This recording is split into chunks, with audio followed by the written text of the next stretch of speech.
Israel have just captured a live Hezbollah Special Forces commander from the Radwan forces, as you can see in this video. And in the next video I'm going to show you, you're going to see a live interview with the same guy.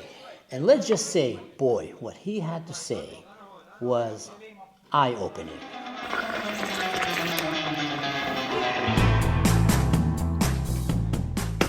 So without further ado, let's just jump into the video and hear it from the man himself. This is an interrogation that is done probably by the Unit 504 or maybe the Shabak or the Mossad, depends on what they're trying to get from the guy. شو المكان هذا؟ شو هو المكان اللي جابوك منه؟ شو فيه؟ هي في العالم لنا غرفة نفق يعني تحت الأرض. تحت الأرض. أنا لنا غرفة محفظة. An underground tunnel in a Lebanese village or next to a UN outpost probably. المبنى في تابع لمين يعني؟ المنظمة الاتصالات. لحزب الله يعني. لا حزب الله. تمام. هسا بدي افهم وين بقية العناصر؟ That's an interesting question. Listen to this. مش عارف، هذا آخر فترة كان في ثلاثة، كان في نقطة ثانية فيها 4. Because when Israel arrived there, all of the Hezbollah people just ran away. There were only 4 operators, as he was saying, and later on they ran away as well. اوكي. أنا 4 أشخاص، هذا الاتصالات كمان. قعد منهم شي 3 أيام صار الهجوم على النقطة. هذول 3 اللي كانوا معي معش أصلاً هن كانوا طالعين من عندي قبل بيومين. ليش ولا واحد من كل حزب الله ما ساعدك لما كنت هناك؟ أنا بعتقد بدينا ما عادش في أحد ضمنا. شو معناته؟ وين كلهم؟ هربانين. What he just said in this moment is very, very important. I'm afraid that it might have went over the head of many people. So I'm going to stop and explain what happened here. Hezbollah, who is supposed to be, that's what they're saying, the defenders of Lebanon, and that their job is to defend against the Israeli invasion, have all fled the village and ran away. And when they're asking why didn't they stay there, why didn't they stay to fight the IDF and defend the people like they're talking, and his answer is priceless. Because what he just said, he said, they all ran away. And they asked, why did they run away? And he said, because all the people in the village ran away. So what does that tell you? Is that Hezbollah was not there to defend the people of the village. Hezbollah was there because he wanted to use the Lebanese people to defend Hezbollah. And when their human shields have ran away, they said, oh crap, we're going to stay here and fight the IDF? Hell no, we're running as well.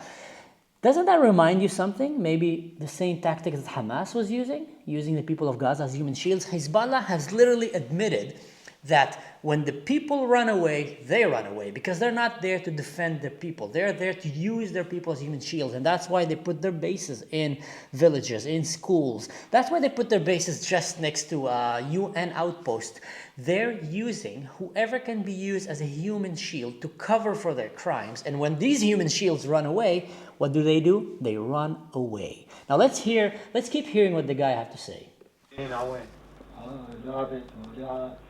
They went to their homes.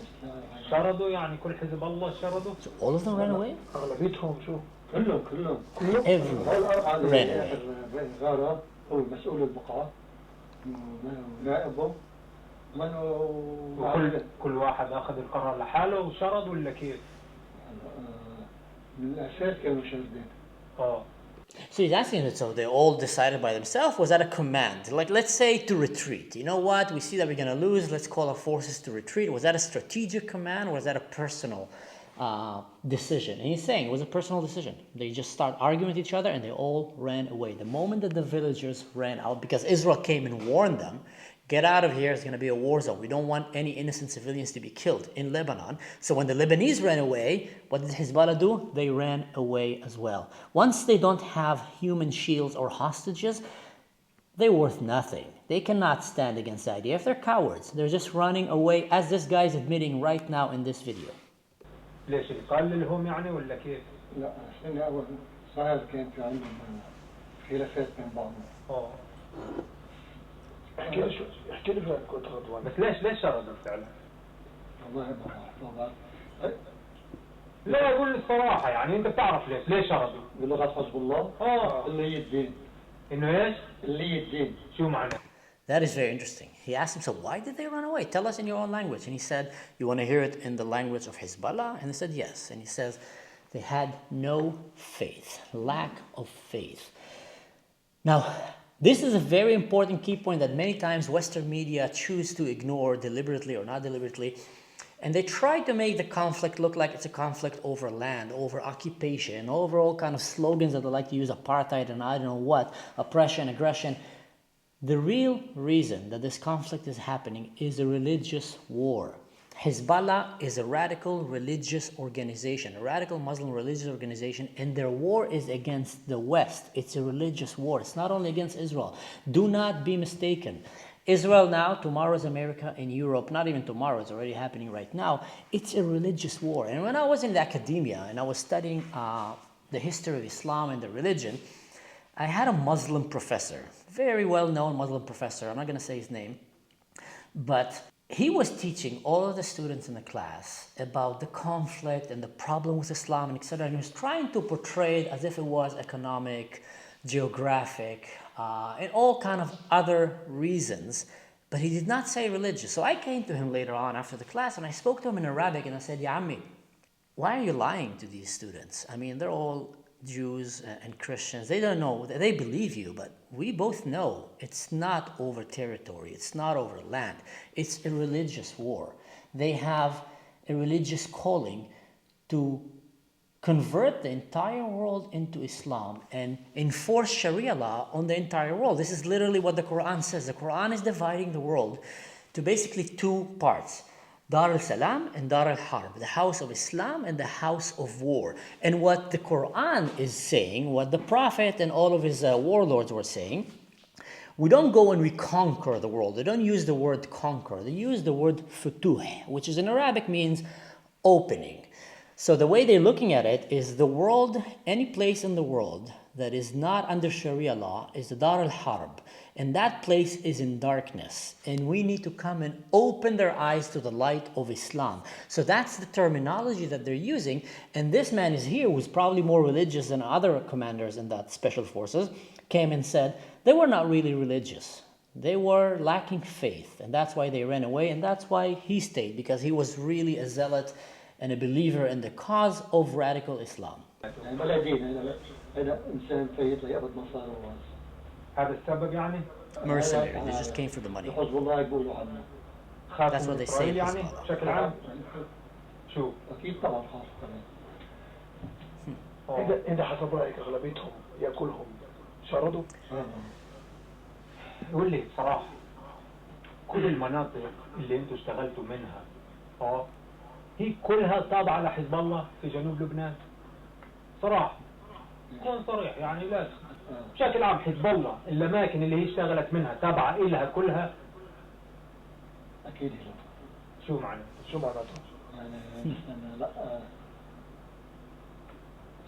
اسم بيطلع حزب الله بيشتغل من حولها رئيس بلدية حولها حزب الله يطنش روح على رمش رئيس بلدية رمش مع سم يرجع ما بيطنش يعمل مظاهرة هيك حزب الله عم يرمي منه بده يقتلنا أولادنا وبده يدمرنا وبيوتنا قوات رضوان يعني اللي كانوا.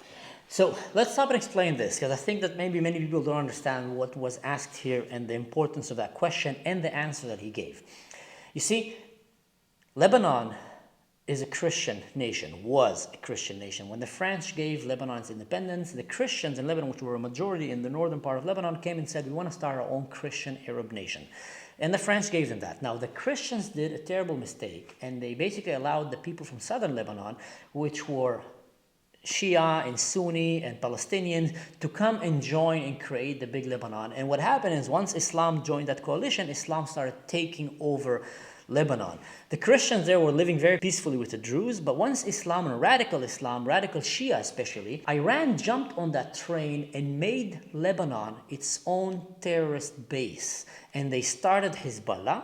Hezbollah is not the official army of Lebanon. It's not the official defender. They like to portray themselves as the defenders of Lebanon, but what they're actually doing is they're using Lebanon as a terrorist base to destabilize the Middle East and hopefully one day annihilate and genocide the Jews. And that's why he's asking him, was Hezbollah operating also in places that are outside of his territory? He said, yes, they went to places of the opposition and they operated from there. And the people there were just afraid because if we try to stop them, they will kill us. They will kill our families, will kill our children, take our homes. So Hezbollah is basically forcing himself over the people of Lebanon to use them as human shields and to use them as military bases. That's what the guy is saying here. And I wanted to clarify that point because maybe some people sometimes don't really understand the whole context. Especially if you're living in the US or Europe, you might not be involved in this conflict and you might come and just things might go over your head. So I'm going to try to help you understand it step by step. يعني اللي كانوا في جنوب شو كان هدفهم في آخر فترة يعني خلينا نقول من اللي سمعته. That's a very important question. بمشهد كان وجودهم بالجنوب انه يردوا الهجوم اذا صار. وبعدين So they wanted to respond to an attack if it will come from Israel. Like I said, they wanted to portray themselves as the defenders of Israel. The Lebanese army is not strong enough. We will defend you, Lebanon. But when Israel came, what they did, once the human shields ran away, they ran away because they're not there to defend their people. They were there to use the people as human shields to support their acts of terrorism and aggression. And then maybe they will advance toward the Galilee of Israel. So he just admitted that the real plan was to stand there and wait for the right moment so they can go and create another October 7, invade Israel and do exactly what Hamas did and even probably worse.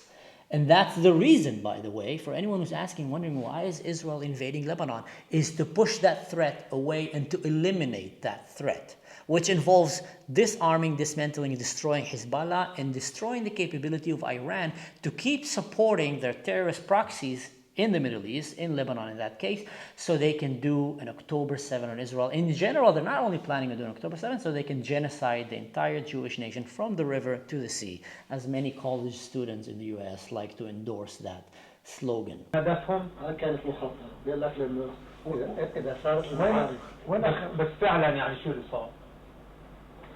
بعد ما فعلا يعني وينهم؟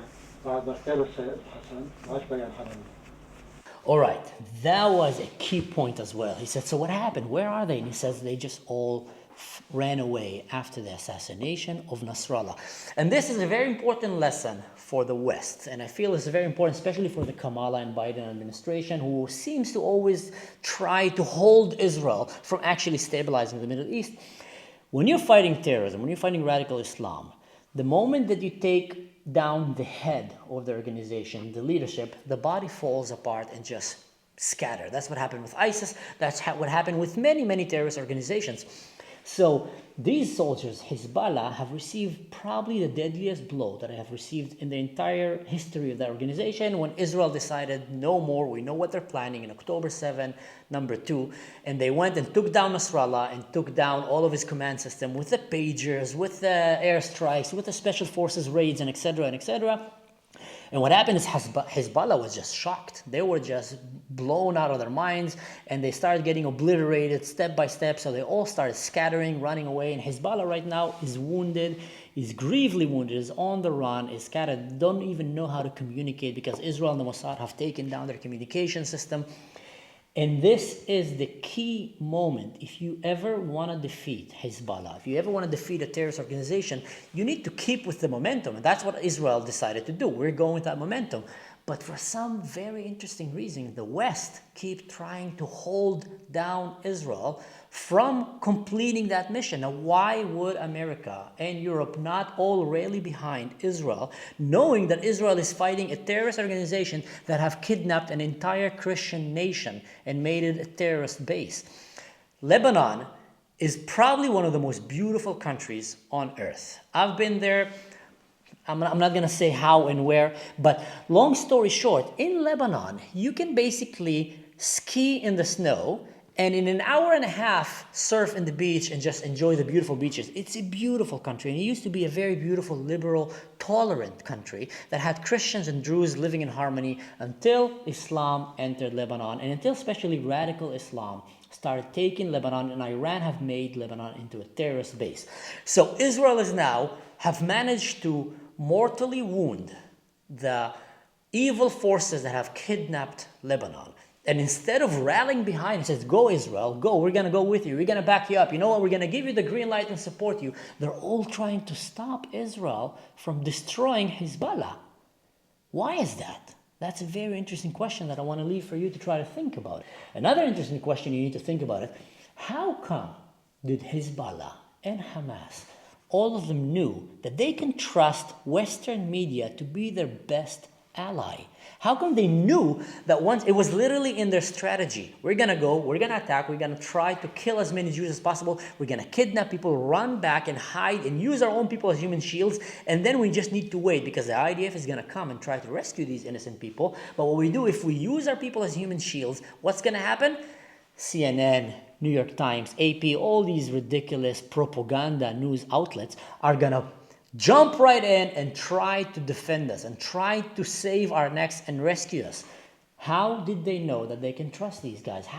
Why is the CNN and all these news outlets going out of their way again and again, hundreds of times, helping spread fake news towards Israel and hiding real news of crime against humanity that these terrorists are doing in order to save the skin of Hezbollah, of Hamas, of the Houthis, of the radical Islamic Republic of Iran? That is a very good question. And I think that's also one of the reasons that nowadays people just don't trust the news anymore. People are starting to move more into podcasts, like my podcast and other podcasts, because no one is paying us. Because we can really share what we know, the knowledge that we have, and we don't need to be held bias or pushed to say something just because someone is paying us. So a good question is who is paying them? And I think we know the answer for that. Another good question is who's working for them? In my next video, I'm going to share with you a very interesting, fascinating research that a friend of mine named Ezra in Israel have made, and many other people have made it before, showing how radical Islam and the Muslim Brotherhood have deeply infiltrated the Democratic Party in the US, the academia in the US and Europe, and one of the reasons that they are always standing to stop Israel from stabilizing the Middle East and help save the people that are destabilizing the Middle East is because they are radical Muslims or people that support that, or just radical, useful idiots that are just so easily morally bankrupt and convinced to always side with the wrong ones rather than with the good ones. But that's a topic for another video. Now, I want to say something. My opinions here are literally my opinion. It's not an official statement of the IDF. But I used to be an officer in the IDF, and I used to be an officer in the Special Forces, and I have a very vast knowledge and experience in that field. Also, a lot of friends in the field that I can get my sources and information to stay relevant, try to give you the best news that I can and the best analytics that I can about the situation. Hezbollah is not yet defeated. You need to understand, Hezbollah is one of the strongest, it's actually the strongest terrorist organization on the face of this planet. Hezbollah in its prime was stronger than some small countries. Do you understand? It was stronger than some small modern armies because they've been sponsored by Iran for decades, for years. You can see in these videos, they've been building tunnels, they've been collecting ammunition. They have thousands of rockets, very capable missiles and rockets and drones that they're ready to shoot and launch. Their forces, the special forces, are actually quite trained, especially in the area of Lebanon. And they can give a good fight to any special unit and to any brigade and etc. So I would not take that from them. They are a very capable, dangerous, sinister force.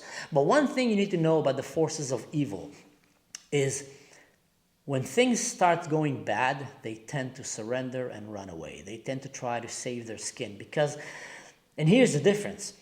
When Hamas invaded Israel, the Jews did not run away. The Israelis did not run away.